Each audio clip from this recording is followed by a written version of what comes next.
Srdečne vás všetkých pozdravujem. Na úvod voľne použijem citát, ktorý som si prečítala v konzervatívnom portáli Štandard. Chlapci v make-upe a ženskom oblečení, ktorí pred publikom predvádzajú sexualizovanú show. Divoko zmaľované dievčatá robia to isté. Volá sa to drag workshop.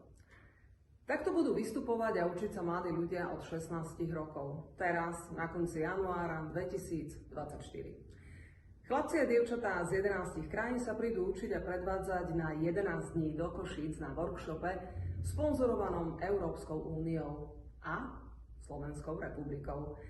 Má ísť vraj o umenie, ktoré sa najčastejšie predvádza v baroch, a teda čo sa mladí v Košiciach naučia, sa im zíde. Možno by som takúto akciu, ktorá mi je proti srsti, prešla bez povšimnutia. Lenže sa ukázalo, že na projekte sa zúčastňuje aj slovenská LGBT mimovládka Sapling, ktorá získala v minulom roku dotáciu z Ministerstva kultúry 10 000 eur, z fondu na podporu umenia najskôr 12 000, potom 8 000 a 5 000 eur. Z Ministerstva školstva a Národného inštitútu vzdelávania a mládeže dostali organizátori drag workshopu dve finančné tranže, spolu vo výške 336 000 eur.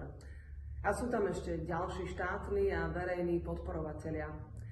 Zaujímalo by ma, čo na podporu tejto mimovládky hovoria samotní Košičania. Mesto Košice im poskytlo 5 000 eur, pritom už 1. decembra kvôli akútnemu nedostatku financií vstúpilo oficiálne do krízového režimu a ak nezdvihne dane, hrozí mu nútená správa. A prečo na to upozorňujem? Z jednoduchého dôvodu. Verejné financie sú po Matovičovsko-Hegerovských vládach v kolapse. Samosprávy bojujú o prežitie, konsoliduje sa a škrtá sa, kde sa len dá. A preto chcem dopredu verejnosti oznámiť, že na takýto druh školenia mládeže na sexualizovanú show LGBTI organizovanú mimovládkou už nebude rezort kultúry vynakladať peniaze daňových poplatníkov. Len aby sa dopredu vedelo. Hovorím to skôr, ako sa zdvihne vlna nenávisti a hrubosti v niektorých médiách a na sociálnych sieťach. Takže na produkciu prajdov, školenia mládeže a aktivistov v LGBTI témach po školách a baroch bude Ministerstvo kultúry tak ako v iných oblastiach šetriť. Hádam, tento druh v úvodzovkách umenia prežije aj bez štátnych dotácií. Už viackrát som sa vyjadrila, že odmietam progresívnu normalizáciu a moja zásadná predstava o ďalšej činnosti rezortu je návrat k normálnosti.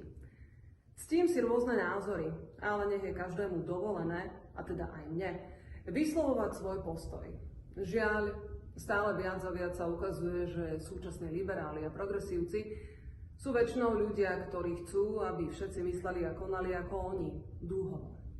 A nedokážu si ani predstaviť, že by bola možná schéma života a vzťahov, v ktorých by liberáli žili tak, ako chcú žiť liberáli, ale nám ostatným by bolo dovolené žiť nejako inak, povedzme tradične.